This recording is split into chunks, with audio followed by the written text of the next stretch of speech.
two ways to go through life. You can be the kind of person who loves to eat sausage and you just don't want to know where it came from, or you're the type of person who has to know how the sausage is made. If you watch this show, chances are you're the second type.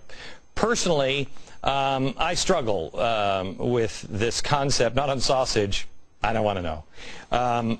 But on the way our world is going, I think it would be a lot easier to tune everything out, but that's unfortunately not the right answer, because we're not going to solve anything that way.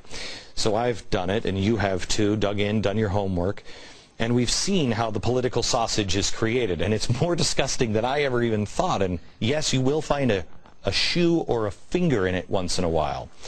In doing my research on what's happening in America, and also for my new thriller, The Overton Window, I came across the ingredients that they put in the political process called the Overton Window theory. Now, you may not know it by name, but you have had it used on you over and over again. And I want to expose exactly what it is and how it works. With me now is Joseph Lehman, president of the Mackinac Center for Public Policy, which is the Michigan think tank that named the technique the Overton Window, which was actually Joe Overton. Joe Overton was Mackinac Center vice president. He was a policy strategist who wanted a way to show how think tanks influence policy. They don't vote in the legislature, right, but they have influence, and so he needed to show how it worked. Okay, and this is, well, show me with education, because we have a graphic here of education in the Overton Window.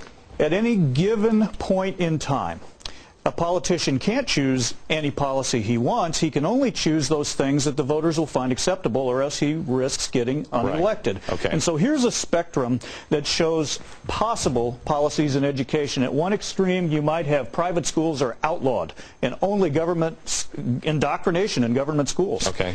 Over here, you might have no government schools whatsoever. All right, now, where we are today is somewhere in the middle. Around here, we've got a little bit of public school choice in most states. You can choose from a couple different public schools or maybe even a charter school. Now, that window has shifted. There were actually policies, proposals in the 1920s proposed by the Ku Klux Klan to outlaw private schools. But where the labor unions would like us to be today, particularly the teacher unions, they want us to be down here. You have just regulations on private schools that are very heavy and no school choice at all. You go to the government school you're assigned to. Okay. But what parents want is they want choices. Parents want things like vouchers and tuition tax credits. Right. So how do you get, how do you move the window? You move the window. If you're a think tank, you focus on facts and you focus on logic and persuasive arguments. You explain, for example, this is how vouchers would work. Here's why the things they say about vouchers aren't as bad. But there are other things that can influence the window as well. Okay. So can a politician move the window? In rare cases. See, politicians are very good at knowing what the people will accept and what they won't. Sometimes you get a politician like a Ronald Reagan who can actually bring the people along with him. Let's go with, is the next one welfare? Do we have welfare? We do have a welfare. Bring up welfare, because I think what we've done is welfare, we have started moving past, and healthcare as well, outside of the Overton window. Am I right? Am I right? It feels like that. In some cases we are. Okay. That's right. But it's moved a huge deal. Okay. For example, at one extreme you could have, there isn't any such thing as private charity. Which the Obama administration tried to do when he first got into office.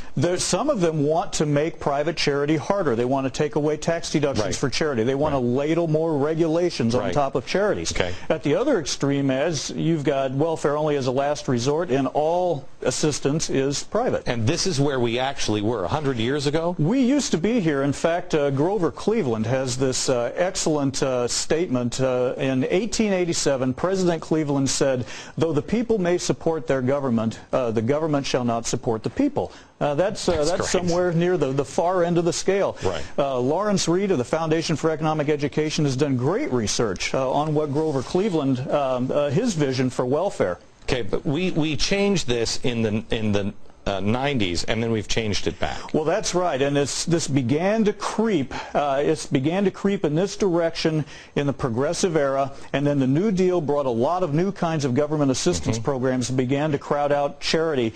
And by the time you got to the Great Society, you had very generous entitlements. They were generous, and you were just entitled. Aren't we here really that everyone is entitled almost, aren't we? Well, not exactly, because we had a very positive change in 1996. It was small but positive. Due to the intellectual work of people like Senator Moynihan, you had Charles Murray, you had Marvin Olasky. They made the case that these handouts with no strings attached were harmful, and then we got this policy where we are now. We still have welfare, but there are some work restrictions on it. All right, that's the basic Overton window. Now, there's two things that happen, and we'll be talking about this later. There's two things that happen.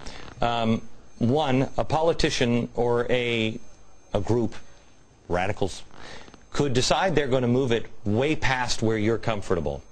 And there's something called, what is it, Overton's revenge? There is an Overton's revenge. Yeah, Overton's revenge. Also, how the politicians have moved this window, they know one thing, and when you see this, you'll never watch a politician the same ever again. More on that later in the week.